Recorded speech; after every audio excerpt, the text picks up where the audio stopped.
Hello everybody! Welcome to another episode of JWA Fixes, where we are once again doing custom hybrids. I announced this in my previous video, which was Apex pterosaurs made out of Beyblades, but I also stated that I wanted to wait for new people to show up and give us their inputs on hybrids. But since that video didn't get that much attention, it looks like not that many people knew I was doing another one of these videos. Because I know people were probably like, these ones are going to get more exciting because it's like, oh, I have a chance to get my hybrid on someone else's channel. That's exciting. So I waited a few days, but then nobody really responded. And we ended up with 3 people who already submitted hybrids in the first time I did this. One person who also did something, but it was basically his own artwork. So there was no, he was in the video, but I didn't really draw him a hybrid. And then only one new person. So, yeah, if you want to show up in one of these videos in the future, then you have to make sure you watch every episode of JWA Fixes when they come out. I don't really upload these too often, so it's really not that hard to watch the next episode that comes out probably in 2 months' time. And then you'll find out that I'm announcing, hey, I'm doing this again, and you can just submit one of your hybrids into the video. I usually only do 4, but I ended up with 5 this time because not that many people submitted entries, and I didn't want to leave anyone out. For now, we're going to start off with the first one that I drew, Plateodistis by Lucas Camargo, 73299. The only new person this time around. Now, as for its stats and abilities, you can see here it's got relatively low stats in terms of health damage and speed. High armor, though, from Tragodistis. This is a Plateosaurus and Tragodistis hybrid, which is like, this is the second one we have. We have another Plateosaurus hybrid later on, but like, you know, Plateosaurus is the new guy, the only new common in the new animation rig, so people want to use it as much as they can. And its moves are pretty basic. Resilient double strike, group decelerating impact, instant armor deflection, vitalized defensive counter strike, swap in stunning strike, and some so-so resistances, all carried over from its parents. It's been a while since we've had a dinosaur that does that, and not... I'm too used to dinosaurs just always having brand new abilities, or just, like, that just does everything at once, and it's absolutely impossible to keep track of them all. As for its appearance, as in what I had to work with while drawing this thing, Plateodistis has a Plateosaurus build with the head of a Tragodistis. Its neck is a bit shorter and the armor covers its body from head to tail. It has a tail weapon similar to the one of the Uplocephalus. There is one spine structure like Tragodistis. Its legs are shorter than the ones from Plateosaurus and are covered in spiky armor. Now, looking at the creature that I drew, I took a picture of a prehistoric kingdom Plateosaurus, the official art for it, and then just added all of the Tragodistis features on top of it. Which is just like the head armor and the beak and all of the different spikes running down its back. Different colored spikes depending on where I put them on the body. That weird sail-like structure that's on its back. A club tail. It was honestly really simple. And then the colors, since he didn't say what color it should be, I was going to do Tragodistis colors at first. But then I started going a bit crazy with like the brown and the purple, and I was experimenting with different brush types and shapes. And I ended up with this brown and purple looking creature covered in this special texture that makes it look like it has some form of scales. Out of all the hybrids I had to draw, this one was probably the easiest one, as the only real alterations I had to make was shortening the neck and the limbs. And now, let us introduce this new creature. Plateodistis has the posture of a Plateosaurus with the armor from Tragodistis. This super hybrid is known for living in large groups for extra protection. The males are known for dueling with their heads for dominance on the group. As it is a creature that lives in large groups, you might think it isn't a protected creature, and it depends on the rest of the group. Plateodistis does the exact opposite. Each individual is able to defend itself, and together they can claim parts of force to its own group, threatening other herbivores with their deadly weapons. Did I say that correctly? I feel like there were a few grammatical errors in there. Now, I'm not going to spend too much time talking about this guy because I don't really have too much to say, except that I really like the way it turned out. this is the first Plateosaurus drawing I've ever done. Yeah, that I'm aware of. Yeah, I've never touched a Plateosaurus rig at all. So it was nice to just, like, do something really basic. It's basically because Tragodistis is already one of those iconic designs that you can recognize. And just adding those features onto a new creature, Ankylosaurs is just very easy in general. You just take a dinosaur that is different from it, and then just add the armor onto it. The club, the spikes, and the head, and then you're done. It's very basic. So, that's not really much I can say for the next few ones. But Lucas, I hope you're happy with how the Plateodistis turned out. As we move on to our next creation. This next dinosaur is created by Eriliggopteryx, and I gotta say, man, I hate you. You know exactly what you were doing with this name. Ben Microwig Parawishingap Akiprocephalopaleophaloparachaps. Oh man, I wonder if that attempt was any better than what my friends were able to accomplish. Benji Microwig Parawishing Dapply Cephalolo Alophi O Closorio for Outcamsta. I love that dinosaur. Do you mean the Bang Micro Wing Pash Washing Aparsop Faphos Paleowafa Faphosaurus Faphorus Passa? You somehow made the name even longer. As for the stats itself, it's like, yeah, okay, pretty high damage and high critical damage, okay. Good armor, low health, so a bit of a trade-off there. Haughty Strike, Ferocious Cunning Impact, Decelerating Critical Impact, Brace, Breaking Cower, and then some small resistances. Appearance, Tall Croc Rig, as image suggests. Armor segmented like an armadillo, but make it spikier or generally more impressive, with quotation marks. Quills running down the length of its tail, but also a glyptodont tail club too. Make the snout just a tad blunt and give it sharp little teeth, but also a beak at the front. I also imagine this thing being able to rear up for a while, kinda like some parts of the Tall Croc animations, but longer. But it's up to you if you want to do that or not. Colors can be whatever you think fits, honestly. I'm so sorry. I'm sure you're not. Now, Gate, my Caprosuchus OC, has volunteered to act as the basis for this. I'm just gonna call it Benji, because there's no way I can say that name every single time.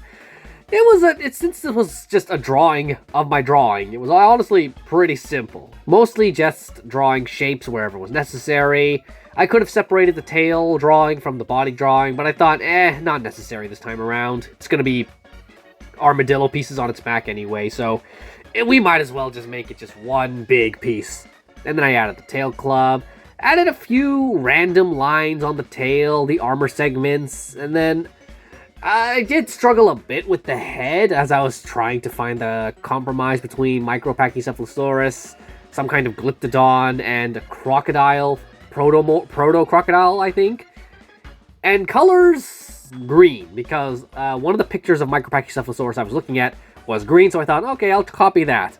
But then I ended up with, like, this weird. It turns out there's a lot of creatures in this video that are going to be green because herbivore, I guess. Also adding a few stripes wherever necessary, lots of yellow on yellow highlights everywhere. Again, just me messing around with the different brush options. And thus, Benji has been born. Bang microwig parawish legimic package I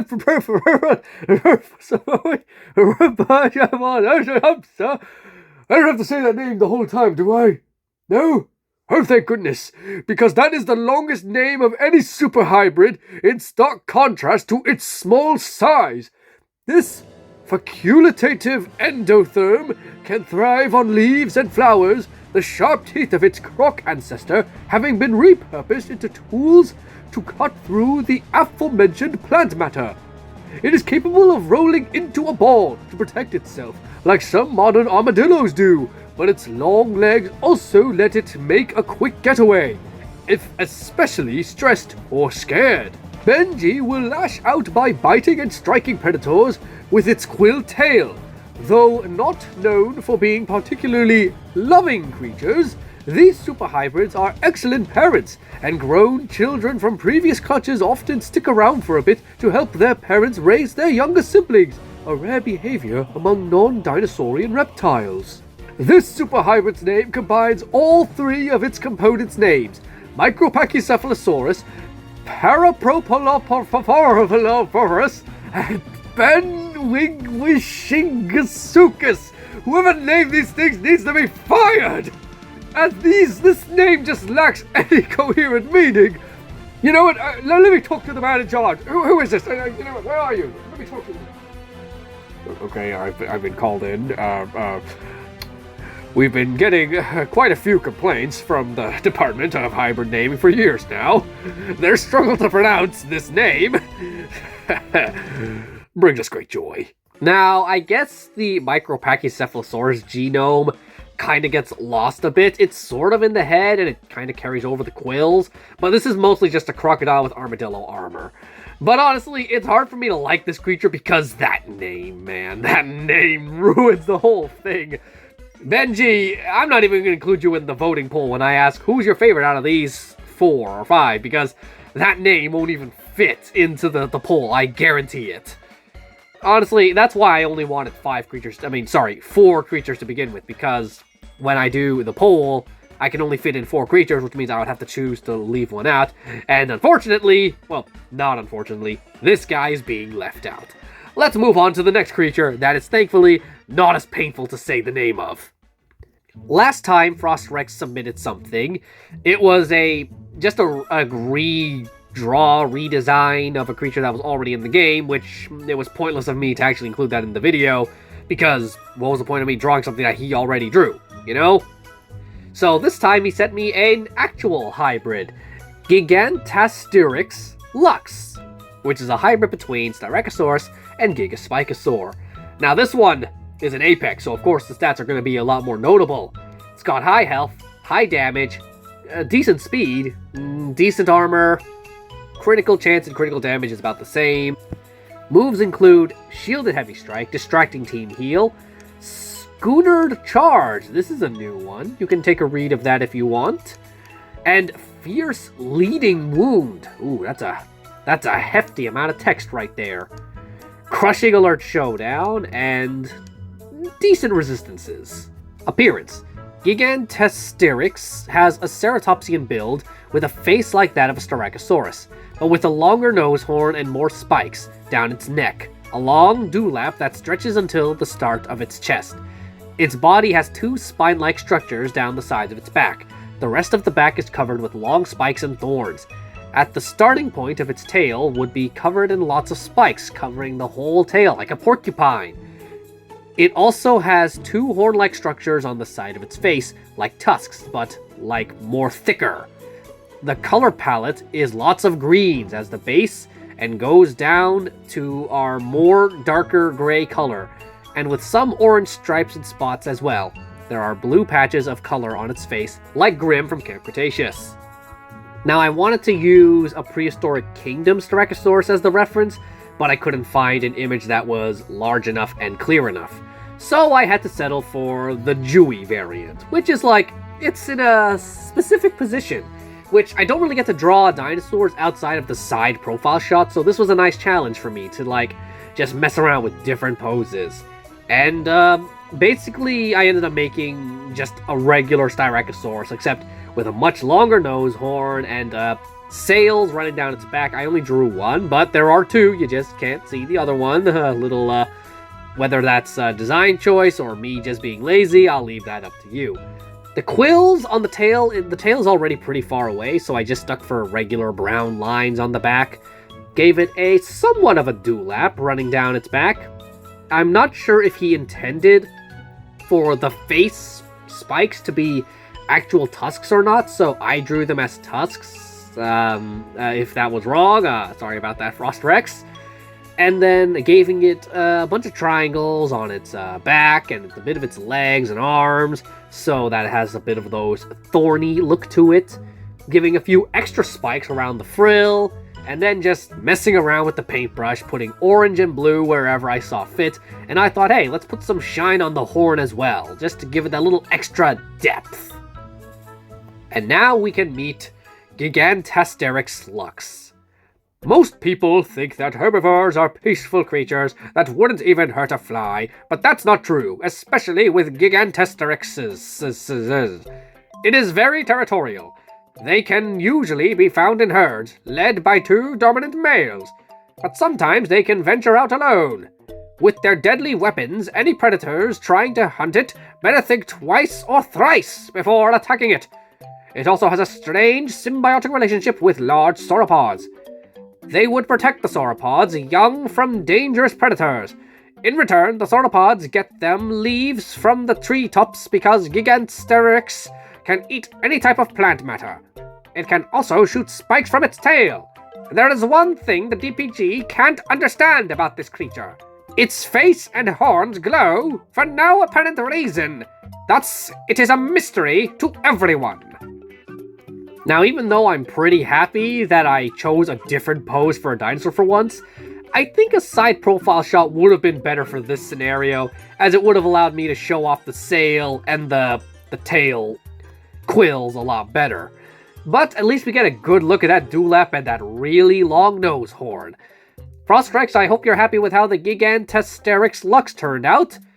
Or do you think it looks too much like a regular Styracosaurus? I'll let you decide, as we just move on to the 4th creature, the only one on this list that is definitely 100% not a herbivore like I asked for. Eriliggopteryx, which is a hybrid between Eriliggopteryx and Herbivores, which is, of course, Eriliggopteryx is a hybrid between Velociraptor and Erlikosaurus. So there is technically a herbivore in there, but this uses the Herbivores rig, therefore it's mostly carnivore. I mean, Quetz did try to hide it by saying, oh, let's just call it a herbivore, but no, this thing is just a carnivore. But nonetheless, I didn't want to reject it, so I just kept it in, and I am just noticing this thing has 2,300 damage, 134 speed, and a lot of health. This is a bulky and high damaging boy right here. Cautious strike, precise pounce. How does an Asdarkid perform a pounce? Didn't really think too hard about that one, did you, Quetz? Cutting devious impact, resilient devastation, nullifying counter, swap in defense, and a good amount of resistances. Being immune to stun is always a good thing. Now, as for appearance, Eriliggopteryx is a bulkier Herbivores with a hooked beak like a hawk, filled with sharp teeth. Sharp teeth. Emphasis on the sharp teeth. Therefore, this thing is a carnivore, not like the Benji, where the sharp teeth were reutilized for herbivorous intentions. Nah, this is just a carnivore. It also has a longer neck than the Herbivores. Its claws on its wings are really long, and it has sickle claws. Its back is the colors of Eriliggopteryx, and the front is the colors of Herbivores. It also has a long, feathery tail. Now, at first I thought, oh, I can just use the Dominion Quetz as a reference. They're similar enough, right?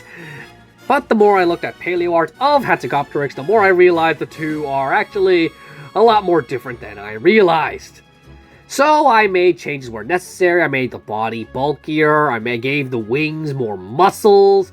I eventually extended the length of the neck, which will be like a... That's something I would do at the end, after I was finished everything, and positioning the head and whatnot, giving it the big bushy tail, covering it in those long green spikes. But I think the thing that I really enjoyed the most about this was just giving it the colors, because Eriliggopteryx has very subtle stripings all over its body, its feathers, its arms, everywhere. So I did the same thing here, where the wings and the arms are all like different shades of green and blue. And then also just covering it in chest hair, basically. Just to give off... A smart thing to do would have been to cover those feathery-like structures on the back instead of the belly. But you know what? At that point, it was too late. I decided, yep, this guy's just gonna have an unshaved belly and neck. Also gave him a little turkey flappy on the end of his chin. As for the color of the crest, I did recycle a color that I used from one of the previous dinosaurs, and thought, okay, I can change it later. But I liked the color on it, so I just left it there. And once it was ready, it was time for Eriliggopteryx to be let loose. Eriliggopteryx was created by Manticorp in the year 20 redacted, and was created for the sole purpose of fighting in what can only be described as the gladiator games, but with dinosaurs. Eriliggopteryx's ability to fly combined with Erlicogamma's claws and speed lead to a very agile fighter that prefers to use hit-and-run tactics to overwhelm its opponents until it is tired, and then will overwhelm them with brute force, slamming its car-sized head against its opponent and slashing and clawing with its 3-foot-long hand claws and its sickle claws, which measure up to 13 inches. Standing at 1 3/5 drafts tall, this Asdarkid will strike fear into even the bravest of foes. Now, looking at some of the poses I gave this guy, like the neutral pose, I definitely messed up where everything is supposed to go. Like, that wing looks like it's not even attached to the body. It just looks like, oh, there's just a random wing there. I'm not sure why I let that pass. Even the flying position is like, okay, actually the flying position is okay. But my favorite pose is probably this pose right here. It just looks like, come at me, bro. Even though the leg looks really out of place, like, the leg is supposed to be connected to the wing, but I forgot about that while posing this, but you know what? Whatever. This thing is also part... Yeah, these things aren't meant to be realistic anyway. We're just throwing all reality out the window and just making whatever looks cool. This is not Goji Center where we actually carefully plan what goes into our hybrids. And yeah, this is probably my favorite out of the bunch here because this pose is just doing all the heavy lifting. And the moment I said that, I realized that out of all of these herbivore options, I picked the carnivore as my favorite. I am a huge hypocrite. But now it's time to talk about the last creature on this list. Probably the hardest one to design because of how specific Mandamar was with his instructions. This is Archopikasaurus, a hybrid between Archosaurus, which is some kind of like proto-crocodile as far as I'm aware, and Plateodistis. This hybrid kinda overlaps with all the other hybrids I've made so far, as it uses Plateosaurus, it uses Gigantastyrixs, it has the tall croc animation rig, 5100 health, 1600 damage.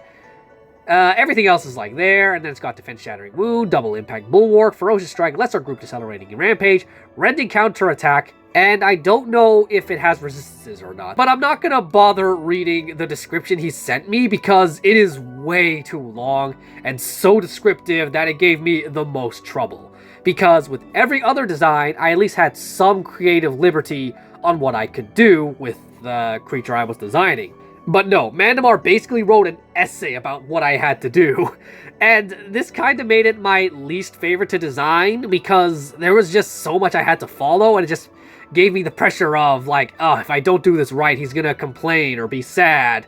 Now, even though it's like, it wasn't fun to design it, I will say in terms of textures, this one's my favorite. This one, I found the right brush and the right colors. So I feel like, specific colors was actually helpful. Being too specific on the design definitely caused me to struggle, but being specific on the colors was actually a good thing because it did allow me to be very focused on what I was trying to do with the colors. Unlike the others where I just mixed and matched colors and thought, oh, that looks alright, when in my taste in color, I'm not an expert in color theory, so I'm not sure what colors are meant to look good together and what aren't.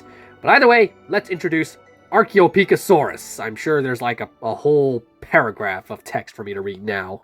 A powerful amphibious creature, Archopikasaurus combines the size and herbivorous nature of Plateodistis with the agility and carnivorous diet of the Archosaurus, resulting in an omnivorous hybrid that isn't afraid to defend itself when necessary, sporting a set of scoots on its body, used to fatally wound his enemies at high speed, and scoots at the end of its tail, used to stop an enemy in its tracks.